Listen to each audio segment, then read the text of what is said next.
Hello beer tubers and welcome to another beer review with me, Peter, the master of Hoppets. Today, going back to a brewery I haven't drunk beer from in quite a long time. We're trying some more beer from Buxton Brewery in Buxton in England, courtesy of Beer Dome. So thanks a ton to Beer Dome for these beers. They had a small amount of Buxton beer not too long ago, and I picked them up because I thought it'd be fun to try some of their beers again because I haven't tried it in a very long time. And they do a lot of bitter IPAs, so I think maybe this is going to be more up my alley these days. And they also make a lot of black IPAs. So one of these is a black IPA. So we're trying two beers, and we're trying their Stygian Falls, which is a black IPA, and their quite famous Wyoming Sheep Ranch, which is a West Coast double IPA. Yeah, let's drink some Buxton. I actually think we're going to start with a black IPA because it's not a double IPA. And these guys, what I've reviewed most from them has been Omnipollo collabs / Omnipollo beers brewed at Buxton. I've done a lot of those ice cream beers. Yellow Belly Sunday, but also a lot of Buxton's, a lot of the barrel aged stuff, Sound of Isla, Kentucky Woods, many different beers. And they're a great brewery. For some reason, we just haven't had a lot of access to them in Denmark for a while, I think. But this is Stygian Falls. Amazing artwork on this one. Black IPA, 6.6%, featuring Centennial and Cascade and 6 types of malt. And what I love about this is that this is a black IPA that's fucking black. I mean, it's not brown, it is black. There's some slight reddish hues in the bottom of the glass.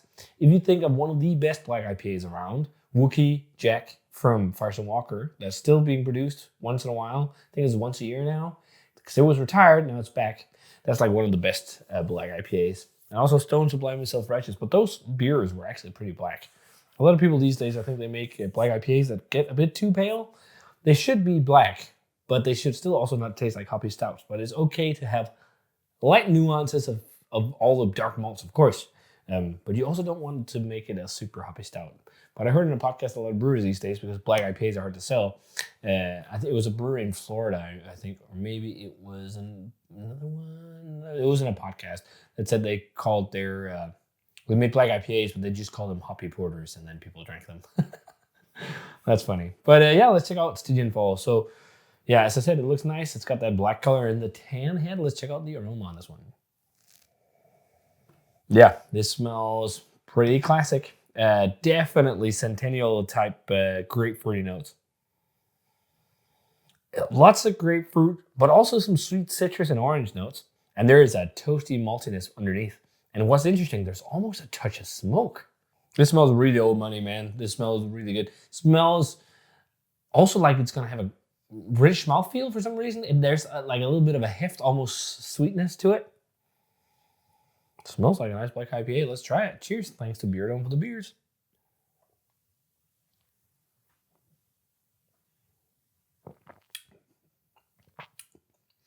Yeah. So it tastes like a black IPA. There's definitely stouty characteristics, but it's not full blown. It's like there's these nice undercurrents of toasty malt and everything. Drying bitterness. What's really interesting with black IPAs is like, I've always loved them because you get that like slightly coffee, dark malty thing, but otherwise it tastes like an IPA. I think the best ones blurred the lines between IPA and you were drinking and you'd be mind fucked because like, what the fuck? And this just drinks like an IPA. Those were like my favorite kinds. But this is a beer that's just massively fallen out of style. And something you really rarely see. But it's nice. This is really toasty. I think there's more coffee, more stouty notes to it, actually, the more I sip on it. But really classic hop profile. It's grapefruit, it's piney, it's citric, slightly orangey. Nice bitter bite without being too much. That's also the thing with this. You need to balance black IPAs more because you get bitterness from the malt and you get bitterness from hops. So it's a bit more of a challenge to balance everything. But that's nice. Drinks like a West Coast beer of the old times. So let's move on to this one. I think this one is going to drink like a West Coast beer for sure of the old times. And this is what I think a lot of people who have not followed what's going on the West Coast think West Coast beers are like and that they should be like.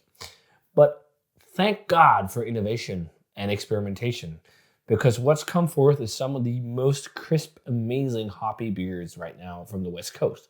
All the West Coast Pilsners all the amazing West Coast IPAs that are super crisp, insanely hop aromatic, and dry and bitter.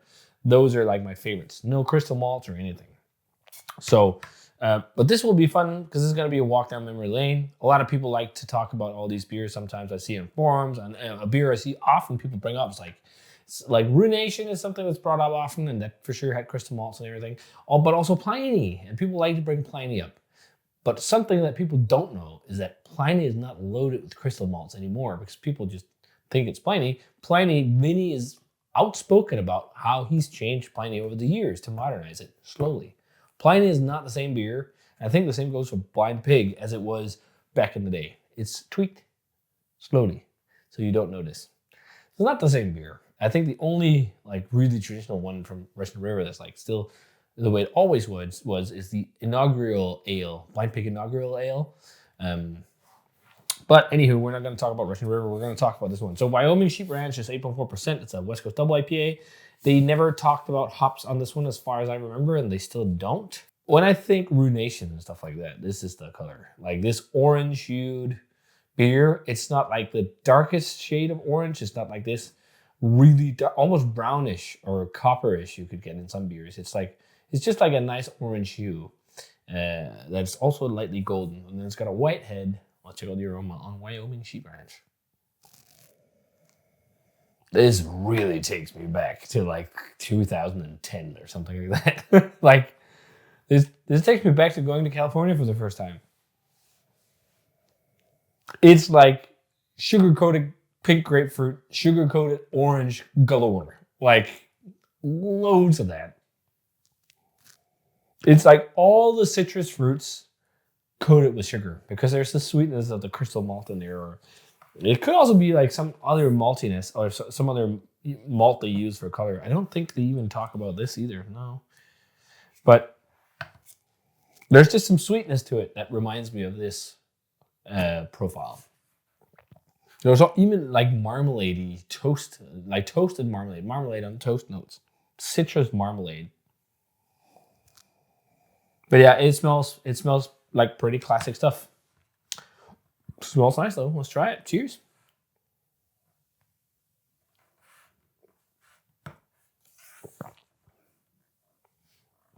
Yeah. This is going back in time. I think a lot of people who don't like the modern approaches to West Coast, they want this. The ones that are really naysayers about it, and the ones that try them are like, what? This is not like a West Coast IPA. This is almost more like a Pilsner that's really hoppy. It's just like, well, there was a lot of West Coast IPAs as well back in the day that were breaking with this kind of tradition. But these really modern ones that are also loaded with even more hops are way different than this. But I like those a lot. And I also like this. This really reminds me of drinking the likes of like Ruination and stuff like that. Just less intense on hops and less intense on CO2. The CO2 is rather soft. It has a really creamy mouthfeel, which is, offset luckily by bitterness because there's a nice drying bitter effect on it. But it's really like sugar-coated orange, sugar-coated grapefruit. Like you have grapefruit in the morning, you sprinkle sugar on top. That's exactly it. Or citrus fruit, orange, tangerine marmalade. And then toasted bread. And it's like all the citrus fruits, this one. This is like, why it also really reminds me of beers of the 2010s in the West Coast. Because there was just like this huge focus on making all these citrus flavors. But you also use like Amarillo, Cascade, Centennial, maybe Chinook as well. And you used quite a Citra was also around really. And Mosaic was as well. But there was a big focus. And I swear, Citra is not the same now as it was back then. I think it's much more tropical now. But there was this huge emphasis on citrus fruit. I remember that back then. Like all like mega orange grapefruit notes. And I remember when I started getting the first ones that were tropical, you're like, wow, this is fucking cool.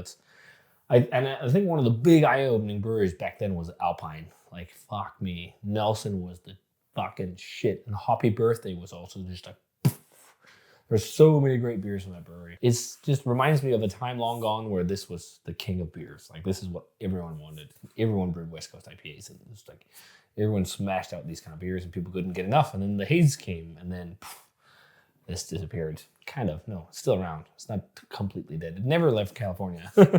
But it's I think West Coast IPA is as much a regional thing as like a lot of traditional German beer. So is haze, but haze is just like everywhere now. But it's like if haze went out of style and no one wanted to drink it anymore, would they still drink it in New England? Would it still be a big thing? Probably, because there's some breweries that are very famous for it, like Treehouse and Trillium and some of these first movers. But yeah, rich breadiness on this one too. Slight toffee-esque or notes or something like that, lightly, but more rich breadiness.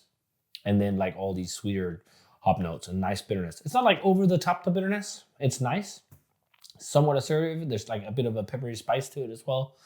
But yeah, it just takes me back to the 2010s. I can't help but think of like Stone double IPAs and stuff like this when I drink it. And I guess that's what these guys were inspired by. Both are really nice.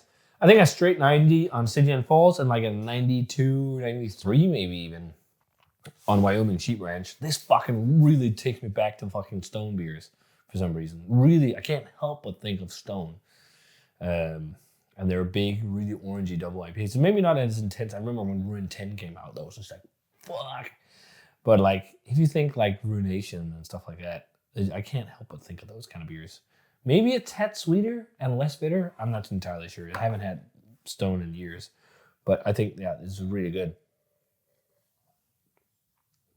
And really well constructed. And although, you know, it's a bit more old school and whatnot, it's just done so right. It's really tasty. And although I also prefer the more modern ones these days. But this was really fun. This was really fun. So definitely go get some Buxton and get some Stygian Falls and Wyoming Sheep Ranch. These are lovely beers.